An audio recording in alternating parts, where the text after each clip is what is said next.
Hi guys! Andito kami ngayon sa Coffee Bets malapit sa tinitira namin dito sa Mobresa, Santo Tomas, Batangas.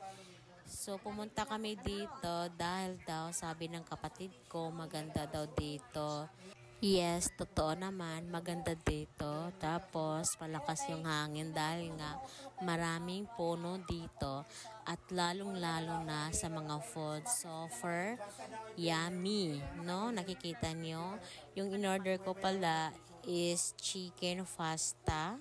And then sa mga kapatid ko, tsaka sa mama ko, syempre chicken burger with french fries. And of course, syempre, may partner yan, di ba? So, nag-order din kami ng chocolate mango strawberry, di ba?